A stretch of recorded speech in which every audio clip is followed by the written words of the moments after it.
sheria ya Tanzania katika utaratibu wa kisheria wa kumrudisha mtuhumiwa kutoka Marekani inasema hivi: Marekani ina mikataba na nchi 116 duniani ya kubadilishana wahalifu. Tanzania ni miongoni mwa nchi hizo.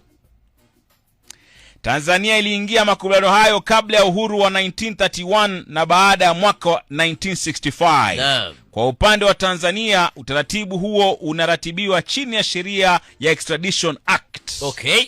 Ili mhalifu aweze kurudishwa Tanzania, lazima kosa linalodaiwa kufanya liwe ni kosa la jinai kwenye nchi zote mbili. Sawa? Ndio. Kosa hilo lisiwe la kisiasa. Mtuhumiwa lazima ashtakiwe na kosa lilopo kwenye hati ya kurudishwa na si kwa kosa jingine lolote. So ile hati ya kusema kwamba tunamtaka huyu lazima liwe limeandikwa pale.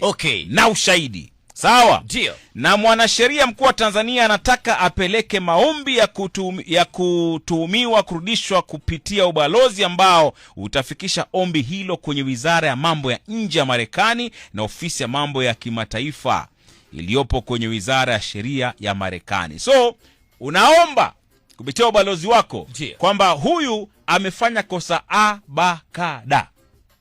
Tunamuomba aje aweze kuface the law.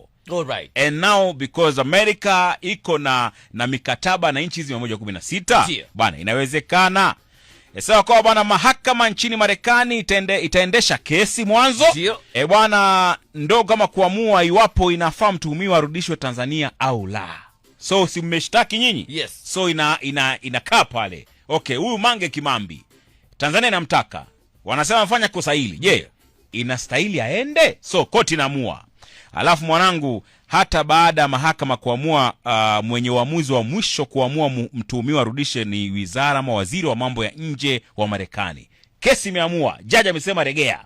Sasa waziri wa mambo ya nje ndio atakaa aseme sawa, huyu bwana tuwapatia ama tuwapatii huyu mtu. Sawa?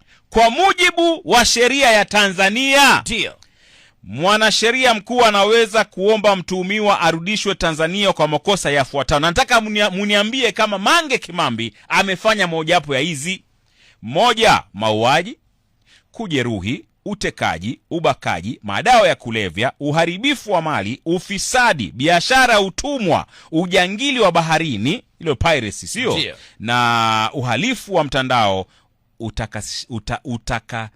utakatishaji wa pesa, money laundering. Money laundering.